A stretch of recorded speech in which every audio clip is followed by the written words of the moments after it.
Assalamualaikum warahmatullahi wabarakatuh.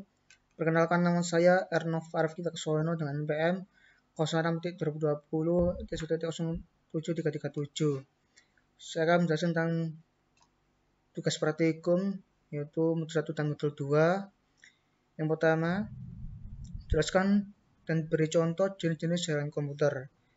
Yang pertama ada PAN, Personal Area Network. Jaringan ini mencakup wilayah yang lebih kecil, misalnya saja pada kantor dan rumah. Biasanya banyak digunakan hanya untuk keperluan internet serta e-commerce dan tidak memerlukan resources yang besar untuk menggunakan jaringan PAN. Kemudian adalah LAN, Local Area Network. Jaringan LAN berfungsi untuk menghubungkan perangkat jaringan dalam komputer jangkauan yang relatif kecil. Contoh penetapan jaringan LAN yaitu sistem jaringan pada sekolah, kantor maupun rumah. Banyak orang cenderung menggunakan konektivitas tertentu, utama token, ring, dan Ethernet. Dan untuk LAN juga menyediakan teknologi jaringan wireless dengan menggunakan Wi-Fi dan lebih dikenal dengan WLAN atau Wireless Local Area Network. Yang ketiga adalah CAN, Campus Area Network. Jaringan CAN dapat dibilang memiliki kesamaan dengan MAN, namun lebih terbatas di dalam ruang lingkup kampus atau akademisi. Jaringan ini lebih banyak digunakan untuk keperluan praktek lab, email, pembaruan kelas, dan lain sebagainya. Adalah MAN, Metropolitan Area Network. MAN adalah jaringan yang menghubungkan antara satu perangkat komputer dengan perangkat yang lain. Dalam ruang lingkup kota ada jaringan yang sama. Jenis jaringan ini lebih besar dari jaringan LAN. Ini adalah WAN, yaitu Wide Area Network. WAN merupakan kumpulan dari LAN yang tersebar secara topografis. Jaringan WAN cenderung untuk menggunakan teknologi seperti ATM, X25, serta frame relay untuk konektivitas jarak yang lebih jauh lagi. Karena internet adalah jaringan komputer besar yang pernah diciptakan oleh manusia. Ruang lingkup dari internet mencakup hampir seluruh penjuru dunia. Siapapun dapat mengakses berbagai informasi. Jadi siapapun dapat mengakses berbagai informasi dalam berbagai perangkat komputer seperti PC, smartphone, laptop, tablet, TV, dan lain sebagainya. Yang 7, VPN, Virtual Private Network. VPN merupakan satu solusi untuk menyediakan koneksi internet yang lebih aman. VPN dapat membuat jalur aman untuk kebutuhan internet, kebutuhan transmisi data. Seperti ini banyak sekali platform yang menjual VPN secara gratis maupun menyediakan akses premium. Itu adalah dua topologi jaringan. Yang pertama topologi ring atau ring topologi. Topologi ring merupakan topologi yang menghubungkan antar PC dengan PC yang lain tanpa menggunakan hub atau switch. Dalam proses instalasi hanya menggunakan LAN card yang ada dalam PC untuk membentuk membentuk jaringan cincin. Setiap sentral harus dihubungkan seri dengan yang lain, dan hubungan ini akan membentuk loop tertutup. Dalam sistem ini, setiap sentral harus dirancang agar dapat berinteraksi dengan sentral yang berdekatan maupun berjauhan. Dengan demikian, kemampuan melakukan switching ke berbagai arah sentral. Topologi bus merupakan topologi yang menggunakan kabel tunggal sebagai media transmisinya untuk kabel pusat tempat di mana seluruh klien dan server dihubungkan sehingga komputer atau jaringan lain dapat dengan mudah dihubungkan satu sama lain. Nanti kita jelaskan cara kerja DHCP menurut pemahaman kalian masing-masing. Ketika pengguna menggunakan komputer dan menghubungkannya ke server dengan lain ini, otomatis komputer akan meminta alamat IP ke server.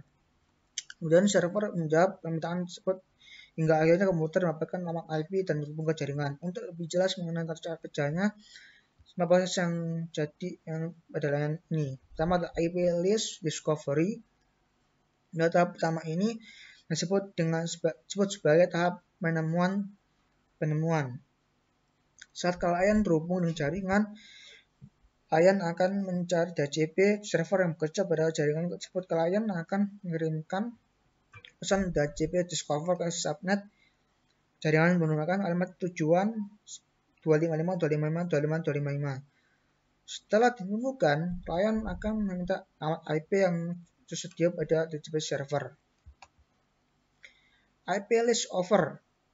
Yang kedua ya, IP list offer. Ketika database server menerima pesan database discover dari klien, server akan membuat penawaran dengan mengirim pesan database offer ke klien.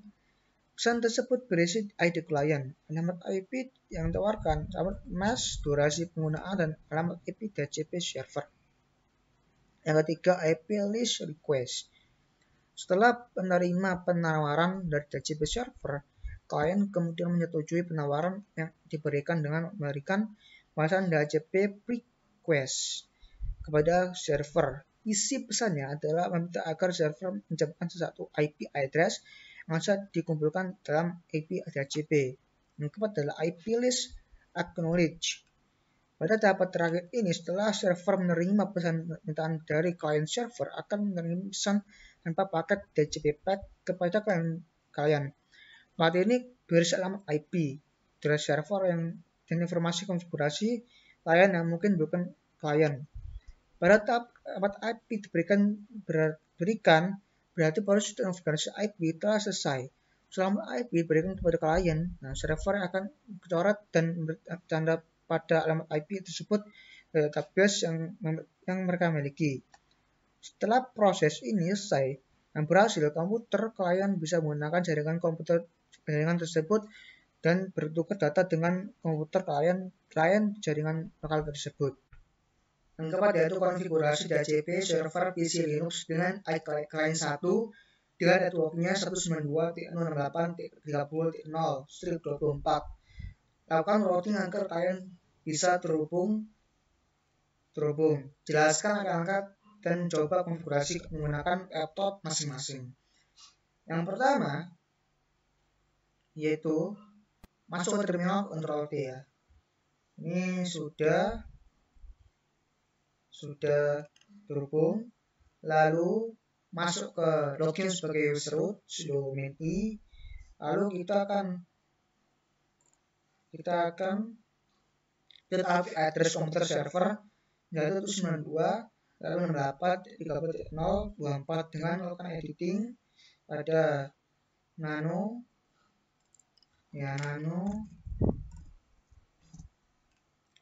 sebenarnya jadi nano terus sudah ada di sini sebenarnya. Sebentar.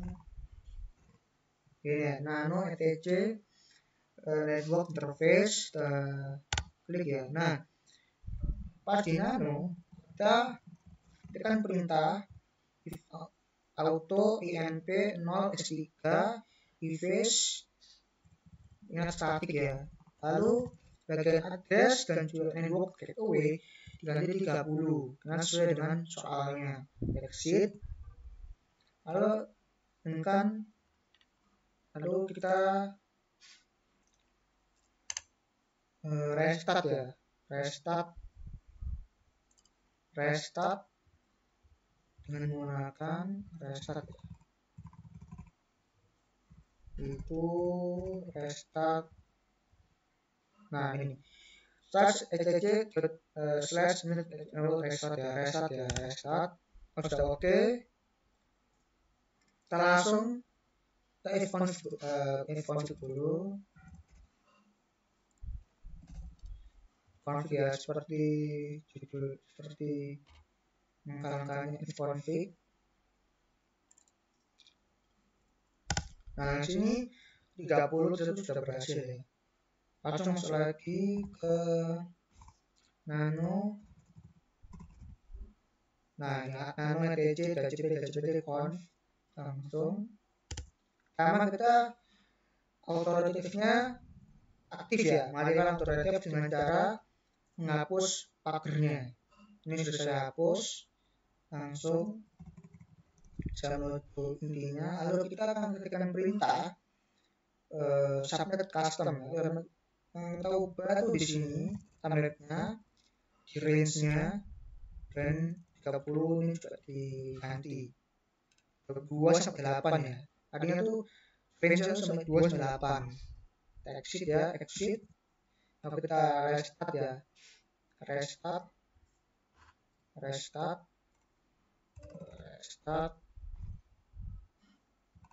memakai ini etc.sc dari server restart ya, pakai ini ya.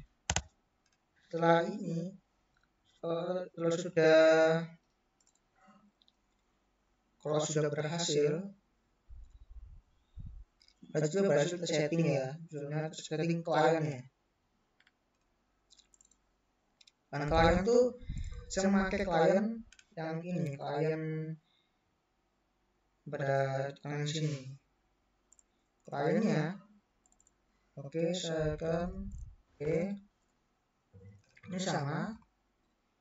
Kliennya kita ke setting interfaces ya, interfaces seperti di sini interfaces ya, dengan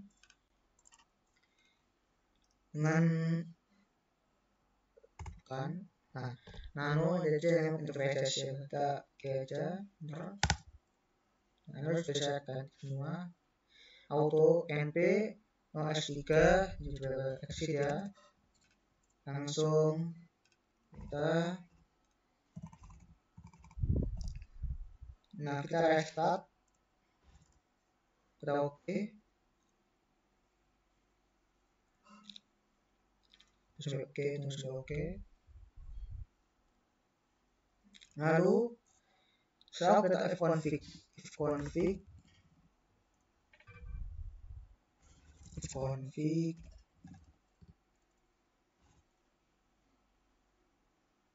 sebentar,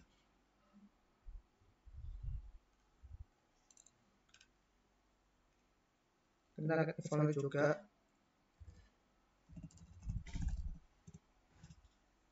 Ini berhasil. Lalu kita reboot ya.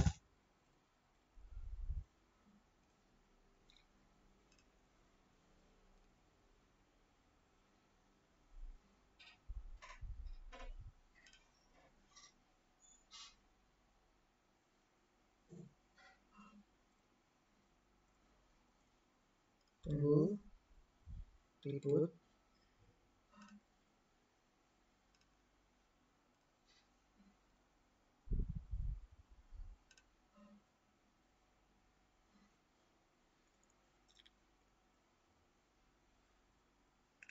Kita login lagi.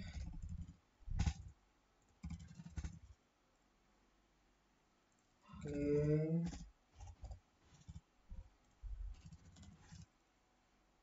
Kita ifconfig lagi. Nah, kalau sudah berhasil begini 30, kita cek ya di sininya. Di sininya itu berarti kan 33 ini berhasil ya. Kita kasih ping di klien satunya. Ini apakah berhasil tiknya ya? Ping 192 268 30.1 ya. Di soalnya pun begitu ya. 1 ya. Saya cek lagi ya soalnya. Oh ya. 0 ya, ke 1.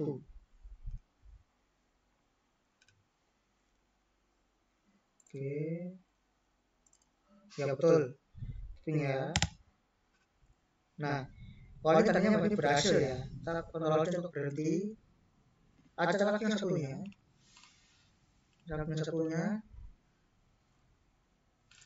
Selesai berhasil.